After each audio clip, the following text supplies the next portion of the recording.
جلال الدین اکبر کا نام سنا ہوگا آپ نے. آج سے تقریباً 500 سال پہلے ہم چلے جاتے ہیں. نام سنا ہے جلال الدین اکبر؟ اکبر بادشاہ کے نام سے ہندوستان، جس میں بنگلہ دیش بھی تھا، جس میں پاکستان بھی تھا، برما بھی تھا، اس پورے ایریا پر حکومت کس کی تھی؟ شہنشاہ جلال الدین اکبر کی. تقریباً 48 یا 50 سال حکومت کی ہے. اتنا طاقتور ترین بادشاہ. آپ اندازہ لگاؤ اتنے بڑے خطے پر، جس خطے کو انگریز سونے کی چڑیا کہتا تھا، بر صغیر. ہر موسم ہے یہاں پہ، ہر قسم کی پیداوار ہے، ہر قسم کے معدنی ذخائر. اتنی دولت تھی بر صغیر میں کہ عالمگیر بادشاہ رحمت اللہ علیہ نے ایک دفعہ ارادہ کیا کہ میں ہندوستان کی دولت کو سرکاری سطح پہ گننا شروع کرتا ہوں. آج آ گئے، یہ تاریخی کتابوں میں لکھا ہوا ہے. اتنا سونا کہ سرکاری سطح پہ ملازمین لگا دیے گئے کہ سونے کو گننا شروع کرو، صرف جو سونے کی اشرفیاں تھیں. حکومت اس کام سے، بولو بھائی، ایسا دولت مند تھا بر صغیر. یہ ساری دولت کہاں ہے پتہ ہے آپ کو؟ گورے لے گئے. جو گوروں نے ترقی کی، آج مسلمانوں کو تانا دیا جاتا ہے کہ تم ترقی میں پیچھے، تو وسائل کو جب سارے وہ لے گئے ہیں تو ہم تو چپڑاسی کا کام کر سکتے ہیں. بھائی جس کے پاس پیسہ ہو ترقی تو وہ کرے گا نا. پیسہ نہیں ہے تو آپ اس کی فیکٹری میں ملازم لگ سکتے ہو میرے بھائی، وہ فیکٹری تو وہ لگائے گا. تو یہ اسلام یا مسلمانوں کی وجہ سے نہیں ہے، ہمارے سارے وسائل. تو تنزل کیوں ہوا؟ ہمارے حکمرانوں نے ایسے کام کرنا شروع کر دیے تھے جن کی کوئی لاجک. جلال الدین اکبر بہت طاقتور بادشاہ تھا. اب بادشاہ کے دربار میں ہر قسم کے مولانا لوگ ہوتے ہیں. جو اہل حق علماء تھے وہ بادشاہ سے دور ہو گئے. یہ بہت اہم بات ہے، اللہ کرے کسی طرح دماغ میں اتر جائے. جو اہل حق لوگ تھے نا، وہ یہ کہتے تھے کہ بادشاہ سے قرب حاصل کرنا یہ دنیا پرستی ہے، یہ حکومت کا پٹھو بننا ہے. ہم بادشاہ کا قرب حاصل نہیں کریں گے، کیونکہ بادشاہ لوگ اکثر عیاش ہوتے ہیں. دولت آتی ہے تو عیاشی بھی ساتھ میں آتی ہے. اب اس بارے میں جو نبی کی تعلیمات ہیں وہ کیا ہیں کہ وہ فاسق ہو، فاجر ہو، آپ محبت کے ساتھ اس کو نصیحت تو کر سکتے ہیں، لیکن اس کا معاملہ کس پہ چھوڑیں گے آپ؟ اللہ پہ. ڈنڈے کے زور سے اس کو درست کرنے کی کوشش نہ کریں. اس کی عزت، احترام اور اس کی اطاعت سے ہاتھ نہ کھینچیں، کیونکہ مسلمانوں کی جو یونٹی ہے، اتحاد ہے، وہ پارا پارا ہو جائے گا. تو اہل حق علماء جلال الدین اکبر سے پیچھے ہٹنا شروع.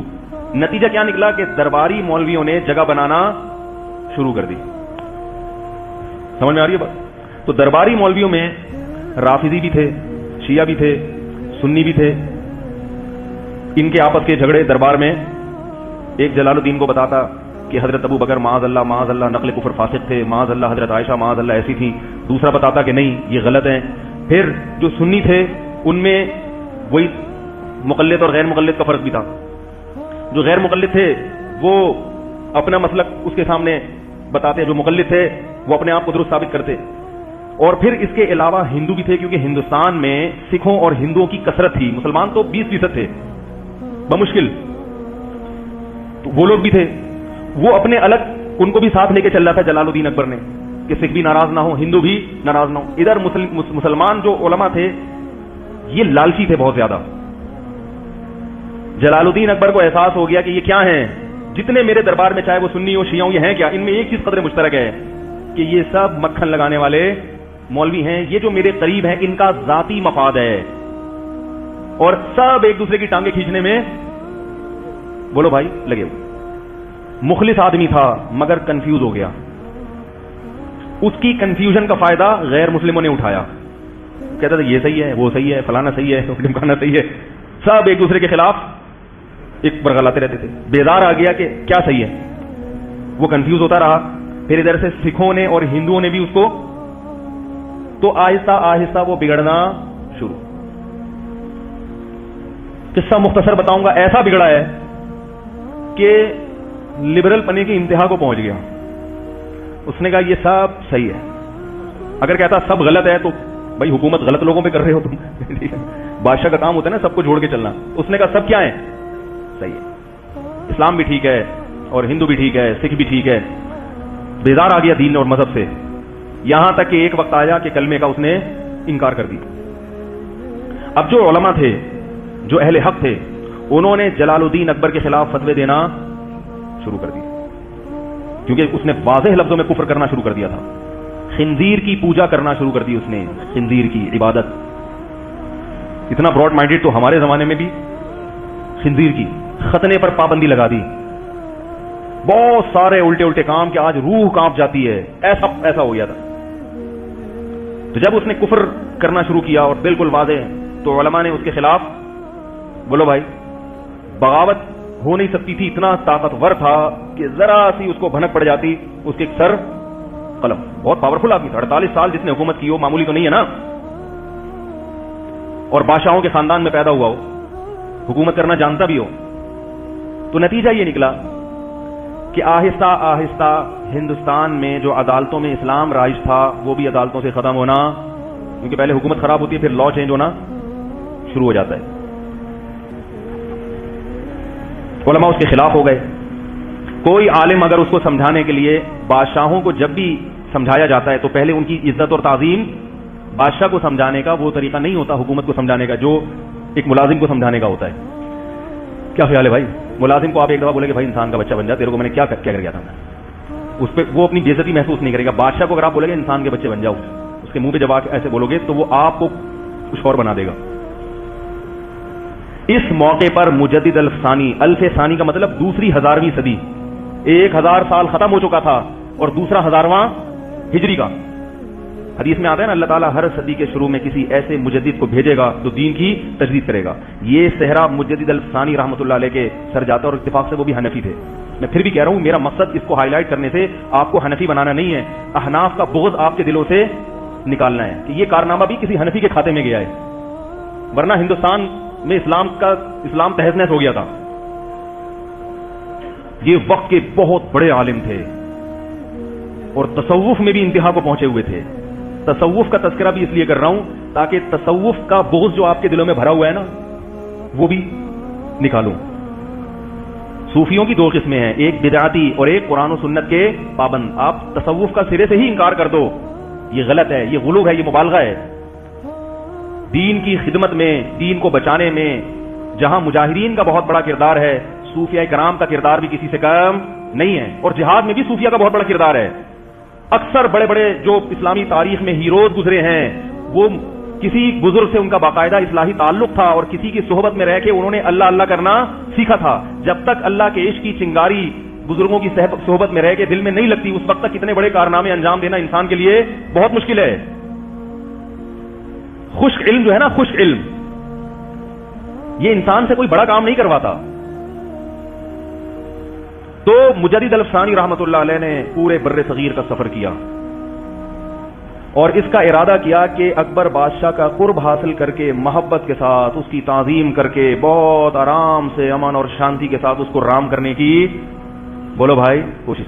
اور یہ ظاہر اس کو پہلے ثابت کر دیا جائے اپنے عمل سے کہ نہ ہمیں حکومت کی لالچ اور نہ ہمیں پیسوں, نہ ہمیں کوئی مدرسے کا چندہ چاہیے آپ سے. آج کوئی کسی حاکم سے ملتا ہے نا, اس کو نماز سمجھانے کے لیے زکات, تو وہ سمجھ جاتا ہے کہ مقصد کیا ہے مدرسے کا. مدرسے کا چندہ لینا بھی کوئی بری بات نہیں ہے, لیکن ایسے موقع پہ لینا. مجھے ایک صاحب کہنے لگے, وہ کیا بیان ہوا تھا میرا زبردست, تو انہوں نے کہا اب آپ ایک چندے کا بھی اعلان کریں. میں نے کہا اگر میں نے ابھی کوئی بھی کام ہو, چاہے غریبوں کے لیے چندہ کیوں نہ ہو, میں نے ابھی اعلان کیا تو لوگ بولیں گے مولوی صاحب چورن بیچنے آئے تھے. کیا بیچنے آئے تھے؟ چورن بیچ. پہلے نماز روزہ زکات, ہاں بھائی وہ مسئلہ یہ ہے کہ وہ شاباش جیبیں خالی کرو. ہر چیز کا ایک موقع ہوتا ہے, چندے کے خلاف نہیں ہے, چندہ نبی صلی اللہ علیہ وسلم نے بھی کیا ہے مگر استغنا کے ساتھ ہو. تو مجدد الثانی رحمۃ اللہ علیہ نے جلال الدین اکبر کے قریب میں ایسے علماء جو وہاں تک پہنچ سکتے تھے ان کو تیار کیا کہ تم جاؤ اور بادشاہ کا دربار جو منافق مولویوں سے بھرا ہوا ہے اس دربار میں داخل ہونے کی کوشش کرو اور کسی طرح بادشاہ کو یہ باور کراؤ کہ ہم تمہارے خیرخواہ ہیں, نہ ہم تمہارے خلاف بغاوت چاہتے ہیں, نہ ہم تمہاری حکومت کا تختہ الٹنا چاہتے ہیں. بہت محبت سے بڑی اس کی میں نے اس پر ایک پورا بیان کیا تھا جے ٹی آر میڈیا کے, اس سے پوری تاریخ آپ لوگوں کے سامنے 20-30 منٹ میں نا پورے تاریخ کا خلاصہ پیش کیا تھا. ابھی وہ تو میں نہیں بتا سکتا کیونکہ وہ پورا جو میں اصل جو میسج دینا چاہتا ہوں وہ رہ جائے گا. تو جا کر بہت محبت کے ساتھ بہت, اور پھر آہستہ آہستہ بادشاہ کے جو شہزادے تھے جن کو حکومت ملنے والی تھی بادشاہ کے مرنے کے بعد, ان کو بھی تیار کرنا شروع کیا محبت سے, دین پر لا کے محبت کے ساتھ. یہاں تک ملتا ہے کہ مجدد الثانی نے اکبر بادشاہ کے بیٹے سے یہ کہا کہ جب تک تو جنت میں نہیں جائے گا میں اللہ سے وعدہ کرتا ہوں کہ میں بھی جنت میں نہیں جاؤں گا, میں اللہ سے تیری اتنی سفارش کروں گا. اب آپ بتاؤ کام کس نے کیا؟ وہ علماء جو فتویٰ دے رہے تھے کہ یہ ناجائز, یہ فلانا, یہ یہودی ہے, یہ انڈیا کا ایجنٹ ہے, یہ را کا ایجنٹ ہے, یہ فلانا ہے, ان لوگوں نے تو بیچاروں میں اخلاص ہوگا مگر کام انہوں نے کیا کر دیا؟ بگاڑ دیا. کیونکہ پاور تو اسی کے پاس ہے نا. آپ کے اس کے فتویٰ دینے سے اگر اس کا تختہ الٹ رہا ہوتا, کوئی دوسری حکومت آ رہی ہوتی, پھر تو فتووں کا فائدہ تھا. طاقت اس کے پاس ہے, قوت اس کے پاس ہے. اس قسم کے فتوے صحیح ہونے کے باوجود حکمت اور مصلحت کے ہر صحیح بات ہر ایک کے سامنے کرنے کی نہیں ہوتی. تو مجدد الثانی رحمت اللہ علیہ نے ایسی پوری ٹیم تیار کر لی علماء کی جو حکومت کے دربار میں داخل ہونے میں کامیاب اور بادشاہ کی نظروں میں قرب حاصل کرنے میں کامیاب. بادشاہ کو یہ احساس ہو گیا کہ یہ لالچی لوگ نہیں ہیں. کہا جاتا ہے کہ اکبر جو خنزیر کی پوجا کیا کرتا تھا, ختنے پر اور پابندی لگائی اور اسلامی شعار پر پابندی لگائی, مرنے سے پہلے کلمہ پڑھ کے دنیا سے رخصت ہوا ہے.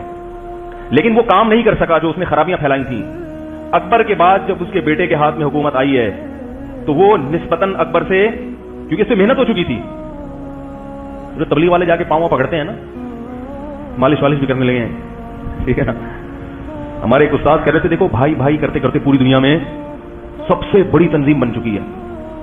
پوری دنیا کی سب سے بڑی تحریک. نہ کوئی بیچاروں کے پاس دلائل ہوتے ہیں, نہ حدیثوں کے حوالے ہوتے ہیں, نہ قرآن کی آیتیں ہوتی ہیں, صرف اخلاق اور بہت سیدھی دعوت کہ بھائی کلمہ پڑھا ہے, ہم سب نے کلمہ پڑھا ہے, کچھ ہماری ذمہ داری بنتی ہے, بس. اس سے آگے آتا بھی نہیں ہے کچھ. اس کا یہ مطلب نہیں ہے کہ تبلیغ والوں کو علم نہیں حاصل کرنا چاہیے.